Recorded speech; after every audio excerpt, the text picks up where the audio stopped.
저는 보통 새벽 설교를 준비할 때 제가 맡게 되는 기간 동안에 보게 될 본문을 함께 봅니다. 그런 방식을 저는 즐겨 합니다.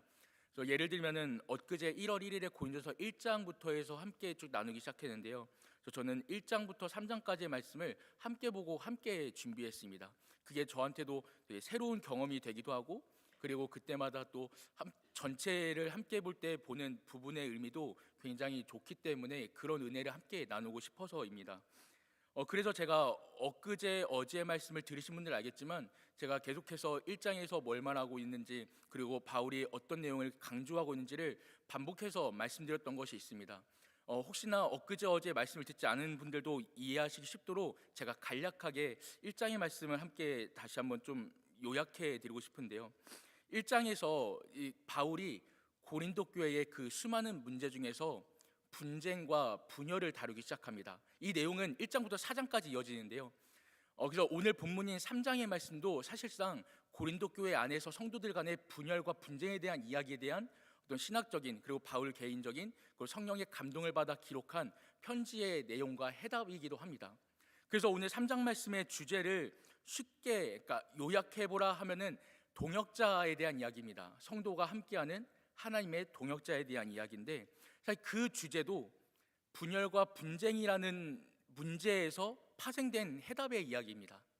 그럼 1장 말씀에서 바울은 무엇을 말하고 있었는가 보면은 10절부터 1장 10절부터 분열과 분쟁을 4장까지 계속 말하는데, 근데 제가 말씀드린 바가 있는 것처럼 그 분열과 분쟁을 말하기 전에 바울은 먼저 하나님 앞에서, 성도들 앞에서 고백하고 있는 것이 있습니다. 그게 무엇이냐면 감사입니다.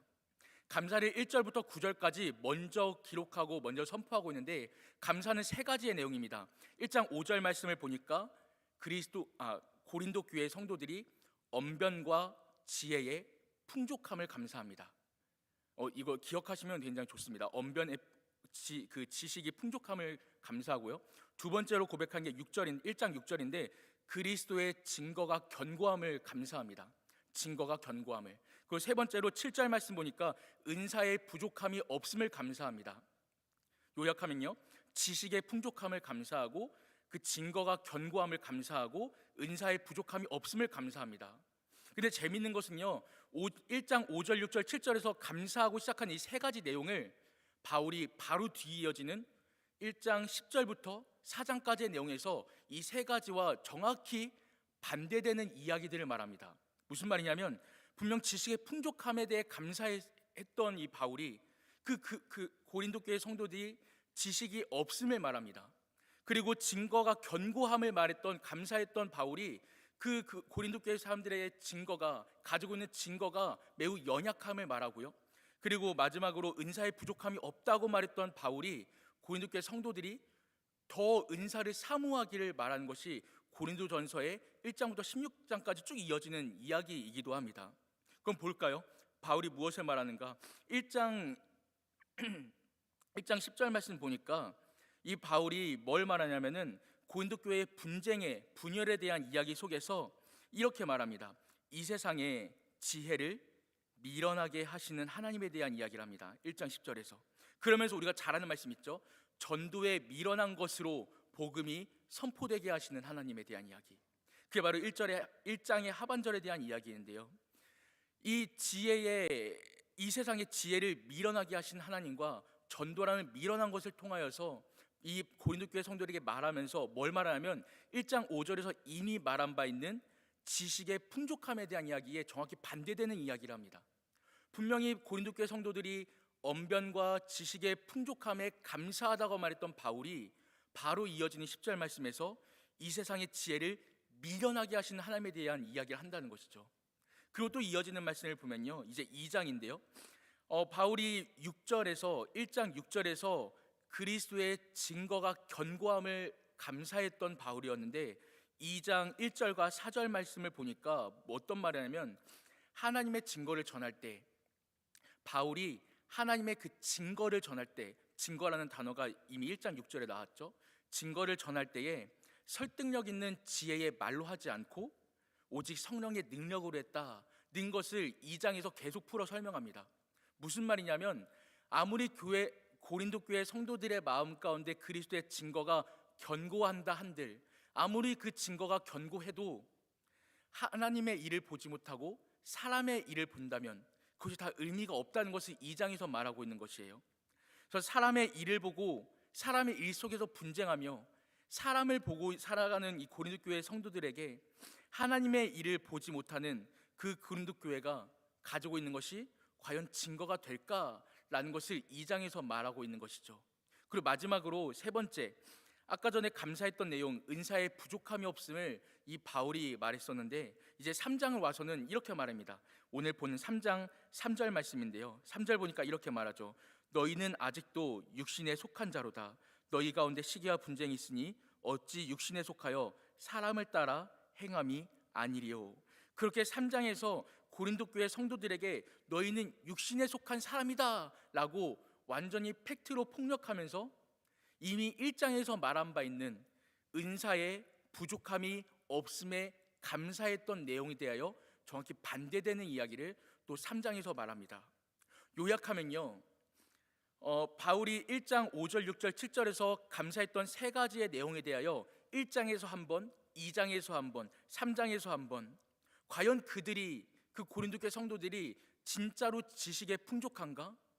과연 고린도 교회 성도들이 가지고 있는 그리스도의 증거가 진짜로 견고한가?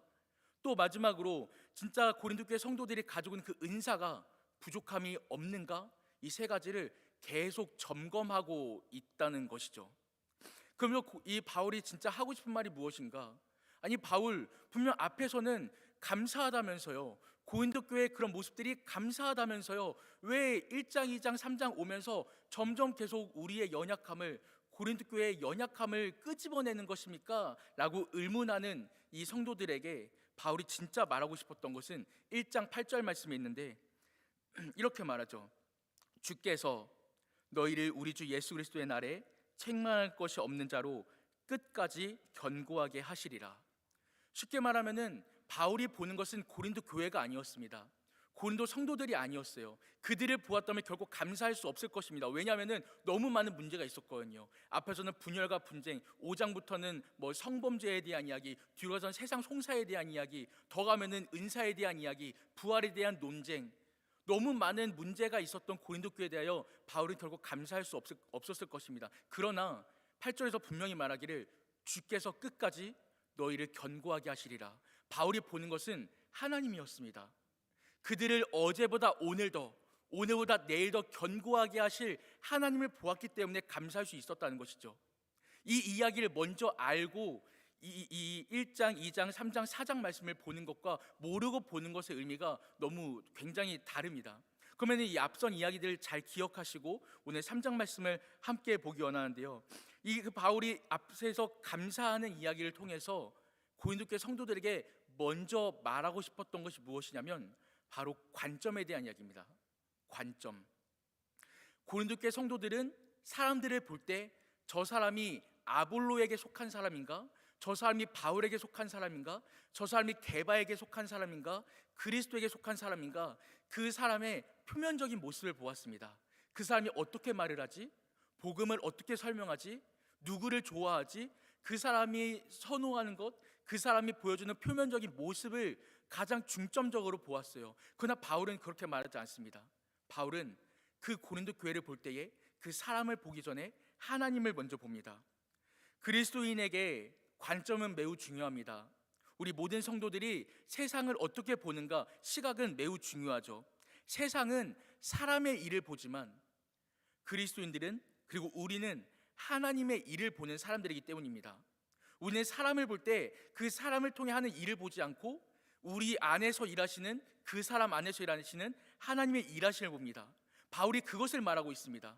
분열과 분쟁을 거듭하는 그리스도인, 그 고린도 교회 성도들 안에서 그 사람들이 말하는 것을 보기보다, 그 사람들의 행동을 보기보다 그 사람의 모습을 보면은 너무 원망할 것밖에 없고 서운할 것밖에 없고 막 저 사람만 보면은 막 화나는 것밖에 없고 분노밖에 없고 짜증밖에 없지만, 그러나 그 사람을 통해서 일하시는 하나님을 볼 때, 관점을 달리 볼 때에 이 분열과 분쟁에 대한 이야기가 다르게 풀어져 가는 것을 바울은 이 1장부터 4장까지 계속 설명하고 있는 것이죠.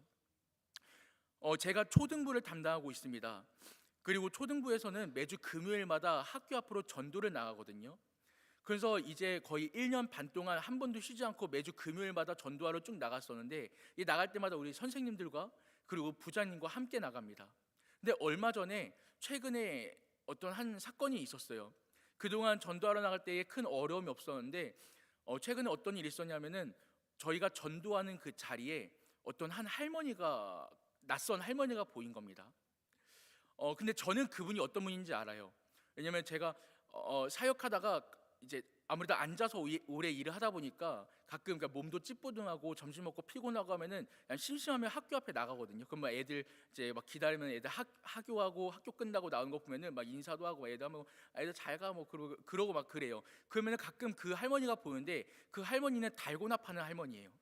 하나에 500원씩 해서 자기가 직접 만든 달고나를 가지고 와서 아이들에게 팝니다. 근데 이게 썩 좋아 보이진 않아요. 왜냐하면은 그냥 일회용 비닐에 그 뜨거운 달고나를 담았다 보니까 이게 안에 뭐 어떤 걸 했는지 알 수가 없는 거죠. 공인된 제품이 아니라 직접 만든 그런 거다 보니까 요즘 같은 세상에 더 좀 위험하기도 한 그런 것을 이렇게 파는 어떤 보따리 장사 같은 할머니입니다.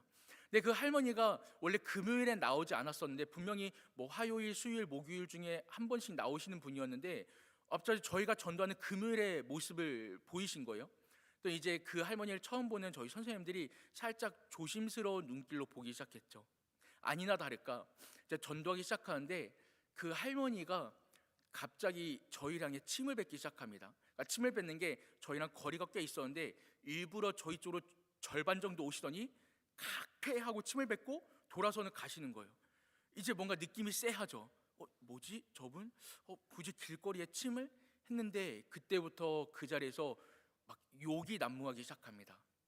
뭔 놈, 뭔 이제 애끼, 막 뭔 년, 막 이러면서 막 욕을 하기 시작하는데, 이제 의도적으로 저희 쪽으로 시선을 하진 않지만 계속 저희를 기피하는 모습을 보입니다. 그리고 저희가 아무래도 아이들을 전도하다 보니까 아이들 막 이제 칭찬도 하고 선물도 주고 하면서 아이들을 만날 때 가까이만 가면은 그분이 계속 이제 이 불경을 외우기 시작합니다. 막 나무한다 막 이러면서 이상한 것을 외우기 시작하고, 가까이 가면 막 부정 탄다고 저리 가라고 막 험한 말을 하기도 하고, 그 짧은 한두 시간 동안이 얼마나 위태위태했는지 모르겠습니다. 굉장히 이상했어요. 저분 왜 저러지? 라고 생각될 정도로. 근데 문제는 그 정도가 아니었습니다. 아이들이 막 모여들기 시작하고 아이들이 점점 많아지기 시작하는데, 그분이 노골적으로 저 사람들 대하지 말라 말하면서 막 욕을 하는 거예요. 그러니까 저희를 욕하면 괜찮습니다. 문제는 우리 아이들이 있는 데서 험한 말을 하기 시작하는 거예요. 그 정도로 치닫게 되니까 이제 저희 선생님들도 약간 점점 이제 조금 살짝 적대하기 시작한 거죠. 이제 애들한테 애들아 일로 와 일로 와 일로 와 하면서 그분이 막 대놓고 욕하고 침 뱉고 이러니까, 이제 선생님 한 분께서 말을 시작합니다. 저기요, 뭐라 하셨어요? 저기요 하면서 그분을 부르기 시작합니다. 그러니까 그분은 또 아유 막 저리 가라, 막 부정 탄다고, 더럽다고, 아우 저리 가, 더러운 놈들 상종도 안 한다고 막 이러면서 말하기 시작하는데, 이제 우리 선생님들이 이제 비인격적인 모욕을 받으니까 화가 나겠어요, 안 나겠어요? 저도 너무 속이 타더라고요. 하나님 왜 이런 삶을 보내시는 거예요? 아니 평소처럼 그냥 수요일 목요일에 나오게 하지 왜 하필 금요일에 보이게 하신 거예요? 속으로 엄청 원망되는 거예요. 근데 선생님들께서 그러면서 점점 두 분이 두 팔을 걷어붙이면서 저기요 하면서 부르시는 거예요. 제가 너무 순간 놀래가지고 선생님들을 이제 꽉 안으면서, 선생님 제발 하지 말라고, 애들 보고 있다고, 제발 하지 말고 우리가 비키자고 하면서, 그날 어떻게 전도했는지 모르겠어요. 기억도 안 나요. 그분밖에 기억이 안 나요. 아이들이랑 뭔 얘기했는지 기억도 안 나고, 그분이랑 노심초사하면서 다툴까 뭐 터질까 막 이런 마음이 있었습니다. 근데 그런 사람들을 만났을 때 우리는 우리를 적대하는 사람을 볼 때 그 사람이 보입니다. 그 사람이 크게 보이는 거죠.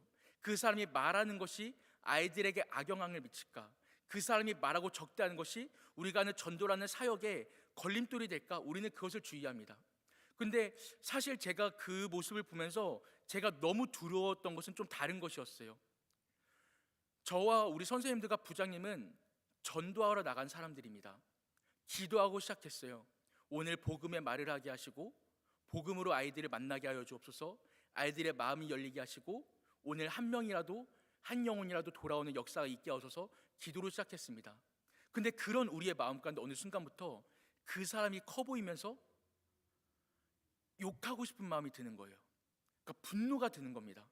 짜증이 드는 거예요. 아니, 하나님 왜 이러는 거예요? 결국 우리가 자리를 피했거든요. 자리를 피하니까 전에는 막 10명, 20명 만나던 자리에서 이제는 2, 3명밖에 못 만나는 구석진 자리로 옮겨지니까 너무 이게 뭐지 싶은 거예요. 그러니까 우리의 마음에 점점 한편으로는 조금 이상한 마음이, 묘한 마음들이 스물스물 올라오는 거죠. 거기에서 제가 너무 두려웠던 것은 그 우리의 마음을 보시는 하나님이었습니다. 우리 선생님들께서 전도하러 나왔는데 혹시나 마음에 시험 드실까봐, 내가 전도하러 나왔는데 그 사람에게 욕하는 것으로 오늘 하루가 마무리될까봐, 오늘 우리가 분명 전도하러 나왔는데 아이들과 전도한 이야기로 감사하며 마무리하는 것이 아니라 끝나고 서로 얘기할 때, 아이 그 사람 왜 그러는 거야? 아이 그 사람이 이렇더라. 그 사람 또 만나면 어떡하죠 목사님? 아이 그 사람에 대한 이야기로 모든 전도가 마무리될까봐 그게 너무 두려웠던 거예요. 진짜 우리가 주의해야 하는 것은 어쩌면 그 사람이 아니라 그 사람을 보는 우리의 시선이었던 것이죠. 전도라는 것은 한 영혼을 사랑하는 마음으로 나가는 것인데, 그런 우리 마음 가운데 사랑할 수 없는 자가 들어왔습니다. 사랑해야 하는 우리였는데 그러한 우리의 만남 가운데 결코 사랑할 수 없는, 우리를 모욕하고 침뱉는 사람을 만나게 된 것, 그러면서 우리가 화를 내고 분노하게 되는 것, 사실 그 자리에서, 그 장소에서, 전도의 자리에서 정말 두려웠던 것은 우리 마음 가운데 조그맣게 들어오는 그 작은 분노였어요. 여러분, 이 이야기가 무슨 의미인지 아셔요? 이런 이야기가 우리 삶에 너무나 많이 있다는 것이죠. 제가 그 일을 오늘 말씀 주면서 다시 생각해 보니까 사역하며 너무 많이 있구나라는 것을 제가 다시 느꼈습니다. 우리 교회 사역하면서 생겨나는 작은 분노가 얼마나 많습니까? 함께 식당이든 교구든 교사든 뭐든 차량이든 안내든 수많은 봉사의 자리들 정말 많고 많은데, 무언가 하나 하려고 하는데 자꾸만 누군가가 반대 의견을 제시합니다. 자꾸만 누군가가 다른 말을 합니다. 자꾸만 누군가가 분열하는 말을 해요. 그럼 우리는 뭐 하죠? 아유, 교회가 하나 되어야 되는데 사랑이 없어서 말이야. 아유, 교회가 이래 해야 되는데 아유, 왜 자꾸 저러는 거야? 어느 순간부터 하나님의 일을 하겠다고 모였던 우리가 그 사람이 커 보입니다. 그 사람이 하는 말이 커 보이는 거예요. 그 사람이 가진 태도가 커 보입니다. 그때부터 어떻게 되죠? 우리 마음 가운데 한켠에서 작은 분노가 스물스물 올라옵니다. 근데 이 이야기가 오늘날 우리의 이야기가 아니라 고린도 교회의 이야기였어요. 제가 이 이야기를 하는 이유가 1장부터 3장까지 쭉 보니까 흐름이 어떤 것이냐면, 이 고린도 교회 사람들이, 그리고 1장 11절에서 말하는 그 글로에의 집 편으로 들었던, 돌아 들어온 그 이야기들을 바울이 들었을 때 표면적으로는 사람들끼리 분열합니다. 누구는 게바에 팔아, 누구는 바울에 팔아, 누구는 그리스도에 팔아, 누구는 그리고 아볼로에 팔아 하면서 서로 분열하고 분쟁하여 교회가 찢어지게 생겼습니다. 바울이 어떻게 할까요? 라는 이야기를 들 때에 표면적으로는 사람들이 서로에 대해 불신하고 분쟁하고 분열한 것을 보였지만, 바울은 그 안에 있는 마음을 보았어요. 그 안에 있는 작은 분노, 하나님의 일을 보기보다 사람의 일이 너무나 크게 보여지는 그 일, 하나님의 일을 보기보다 저 사람의 행동과 저 사람의 말이 커 보일 때에 일어나는 분열과 분쟁들. 그래서 바울이 말하는 것이 무엇인가? 오늘 본문의 1절 보시겠어요? 1절에 이렇게 말합니다. 형제들아, 내가 신령한 자들을 대함과 같이 너희에게 말할 수 없어서 육신에 속한 자 곧 그리스도 안에서 어린아이들을 대함과 같이 하노라. 바울 분명 1장 5절 6절 7절에서 고린도 교회에 대해 감사했잖아요. 지식이 풍족하다면서요, 증거가 견고하다면서요, 은사에 부족함이 없다면서요, 그걸로 감사하다면서요. 근데 이제 와서 3장까지 와서 하는 말이 너희를 볼 때 어린아이들을 대함과 같이 하노라. 이게 무슨 말입니까? 감사하다면서요. 우리는 의아하게 되는 것이죠. 바울은 앞에서 분명 감사의 이야기를 했는데 그 이어지는 1장 10절부터 4장을 보니까 결코 감사에 대한 이야기가 반대의 이야기를 해요. 어린아이들을 대하듯이 하고, 너희가 사람의 일을 본다 말하며 너희들은 육신에 속한 자다 라고 하면서 매우 강력한 말을 팩트로 때립니다. 이것이 무엇인가? 바울은 여기에서 우리가 관점을 달리 봐야 하는 것이 무엇이냐면, 바울은 그 사람들을 보고 하는 말이 아니에요. 바울은 하나님의 일을 보며 하는 것입니다. 그것이 바로 바울이 말하고 있는 관점의 차이였어요. 고린도 교회 사람들은 그 교회를 볼 때 사람들을 보았습니다. 사람을 보고 세상을 볼 때 너무 만족함도 없고 너무 분노만 치솟고, 아유 저 사람 왜 이래, 저 집사님 왜 이래, 이분 왜 이래 라는 것만 생각할 때에 바울이 보았던 것은 그들이 마음 가운데 작은 분노를 가지고 하나님보다 사람을 크게 볼 때 일어나는 일이라는 것을 보았다는 것이죠. 우리의 교회 사역은 어떻습니까, 여러분? 우리 교회에도 때로는 마음에 안 드는 사람들이 있습니다. 성도들 뿐이겠어요? 목회자도 마찬가지입니다. 목회자를 보면서, 저를 보면서 얼마나 안타까우시겠습니까, 여러분? 제가 생각해도 제 연약함이 너무 많은데 막 저를 볼 때도, 목회자를 볼 때도, 아유 저 목사님 좀 더 해주면 좋겠는데, 좀 더 열심히 이렇게 해주시면 좋겠는데, 좀 신방도 그렇고 막 기도도 그렇고 좀 사역하시는데 좀 더 이렇게 막 부지런하게 더 해주시면 좋겠는데, 목회자를 볼 때나 집사를 볼 때나 성도를 볼 때나 우리 서로 볼 때 다 만족하십니까, 여러분? 왜 이렇게 다 거룩한 표정을 짓고 계신지 모르겠지만 저는 안 그렇더라고요. 마음에 안 차는, 성이 안 차는 분들, 성이 안 차는 우리 선생님들, 성이 안 차는 집사님 꼭 한 분씩 있을 때가 많이 있어요. 여러분, 그런데 그때 주의해야 하는 것이 무엇이냐면 하나님보다 그 사람이 커 볼 때예요. 우리는 그것을 주의해야 됩니다. 우리의 마음을 주의하는 것, 그 사람을 주의할 것이 아니라 우리의 마음을 주의해야 된다는 것입니다. 그래서 바울은요, 관계가 아니라 내 안의 관점을 중요시하게 합니다. 관계에서 일어날 문제가 아니라 내 안의 관점에서 일어나는 그 문제점을 보게 하는 것이에요. 그리고 그러한 것들을 깨달은 자들이 할 수 있는 고백이 무엇인가? 그때에 바울이 이렇게 고백합니다. 9절 말씀 보시겠어요? 9절, 3장 9절 말씀. 우리는 하나님의 동역자들이요 너희는 하나님의 밭이요 하나님의 집이니라. 아까 말씀드렸죠, 3장의 주제 하나님의 동역자라고. 바울이 분명 1절에서는요 너희를 볼 때 어린아이와 같이 본다라고 했어요. 근데 또 9절에서 이렇게 말합니다. 너희는 하나님의 동역자라. 아니, 어린아이라면서요 이제 또 동역자래요. 아니, 바울 이게 뭡니까? 자꾸 왜 앞이 다르고 뒤가 다른 거예요? 1절은 감사했다가 또 2장에서는 너희가 사람의 일을 본다 했다가 또 3장 오니까 너희는 어린아이라 육신에 속한 자라고 막 뭐라 했다가 또 갑자기 9절 와서는 너희는 하나님의 동역자라, 하나님의 밭이라, 하나님의 집이라. 아니, 이게 바울 뭘 말하고 싶은 거예요? 왔다 갔다 하는 거예요. 우리가 뭡니까 대체? 라는 것을 말할 때 바울이 계속 말하는 건 관점이에요, 여러분. 사람을 보는 것이 아니라 그 사람 안에 일하시는 하나님에 대해 기대하는 것입니다. 바울은 고린도 교회의 문제를 들을 때 그 고린도 교회를 보면서 놓고 싶지 않은 것이 있었어요. 그것이 바로 하나님에 대한 기대였습니다.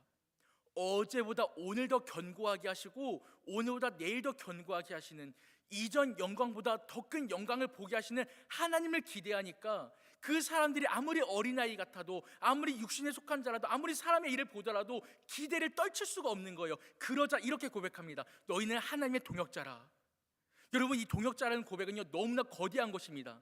그냥 할 수 없는 것이에요. 여러분이 서로를 동역자라 생각하십니까? 새벽에 제단에 나오신 여러분들 서로를 동역자라 생각하신다면요, 부서 안에서, 교구 안에서, 기관 안에서 서로가 서로를 동역자라 생각하신다면요, 그것은요 그냥 드는 마음이 아닐 것입니다. 그 마음은요 그 사람을 보기 전에 그 안에 계신 그리스도를 볼 때 할 수 있는 고백이에요. 그러므로 여러분, 우리 교회 안에 동역자라는 고백이 더욱 넘치기를 간절히 축복합니다. 그 고백은 그냥 할 수 있는 말이 아닙니다. 다시 한번 말씀드리지만 사람을 보기 전에 그 안에 일하시는 하나님을 기대할 때만이 할 수 있는 고백이 동역자다라는 말이에요. 여러분은 서로가 동역자입니다. 모든 부서, 교구, 기관, 우리 교회, 예수 그리스도의 머리 삼은 한몸 된 교회 안에서, 카톨리커란 교회 안에서 우리는 동역자입니다. 그러므로 우리는 사람을 보기 전에 하나님을 먼저 봐야 합니다. 그때의 마지막 절, 바울이 뭐라 하는가 그거 보시겠습니까? 22절 먼저 볼게요. 바울이나 아볼로나 게바나, 22절입니다. 세계나 생명이나 사망이나 지금 것이나 장래 것이나 다 너희의 것이요 라고 말하면서 말하는 23절 말씀 함께 읽겠습니다. 시작. 너희는 그리스도의 것이요 그리스도는 하나님의 것이니라. 아멘. 이것은 결국 동역자라 하는 것은 그 사람의 소유가, 주인이 누구인가에 대한 고백이요, 만물의 창조주 되신 우리 주님 안에서 너희는 그리스도의 것이고 그리스도는 하나님의 것이라. 우리의 왕이 누구신가? 우리의 주인이신가? 여러분, 정말 원론적으로 다시 돌아가 볼까요? 내 삶의 주인이, 내 삶의 왕이 하나님이심을 믿는다면요, 저 사람의 주인이, 저 사람의 왕이 하나님이심을 함께 믿어야 합니다. 이 말은 무엇이냐면 저 사람 안에서 결국 견고하게 하실 분이 살아계심을, 저 사람 마음 안에서 어제보다 오늘 더 성화되어 가고 거룩하게 바꾸어 가실 성령님께서 저분 안에 계심을 우리가 믿는다면요, 우리는 사람을 기대하지 않아요. 그 집사님, 그 권사님, 그 장로님, 그 목사님, 그분 안에서 일하시는 하나님을 기대할 때 우리는 서로를 동역자로 인정하게 되어집니다. 그렇게 바울은 고린도 교회 안에 있는 분열과 분쟁의 이야기에 대한 해결점을 점점 제안합니다. 이들의 문제는 관계가 아니었어요. 관점이었습니다. 그 사람을 볼 때, 하나님보다 사람을 크게 볼 때 일어나는 것이 분열이었고 분쟁이었고 분노였습니다. 사람의 일을 보기 시작하고, 2장 말씀처럼 사람의 일을 보기 시작하고 3장 말씀처럼 육신의 것에 속할 때에 우리는 서로를 미워하기 시작합니다. 사랑이 없어집니다. 그러나 그 사람 안에 있는 하나님을 기대할 때 우리는 비로소 서로를 동역자로 고백할 수 있습니다. 말씀을 정리하겠습니다. 여러분, 그러므로 오늘 이 시간 기도하러 나오신 우리 모든 성도님들, 우리 이렇게 기도하기 원합니다. 하나님, 오늘도 나의 관점을 사로잡아 주시고, 오늘도 성령 하나님을 말미암아 내 시각을, 내 마음을 붙잡아 주시어서 내가 보는 모든 사람들, 우리 가정이나 교회나 공동체 모든 곳에서 그 사람 안에 일하시는 하나님을 기대하게 하여 주옵소서. 사람에 대한 기대를 내려놓게 하시고 하나님에 대해 더욱 기대하고 소망하는, 이전 영광보다 더 큰 영광 보게 하신 하나님을 기대하는 내가 되게 하여 주옵소서. 이렇게 기도하는 오늘 하루 되시기를 간절히 축복합니다. 기도하겠습니다. 살아계신 하나님, 감사합니다. 오늘도 주님의 영광을 보게 하시고, 오늘도 하나님의 일하심을 보게 하시며, 오늘도 하나님으로 말미암아 이 험하고 연약하고 무너질 것 같은 이 어두운 세상 가운데도 주로 말미암아 소망 삼게 하시고, 주로 말미암아 감사하게 하시고 기뻐하게 하시니 너무 감사합니다.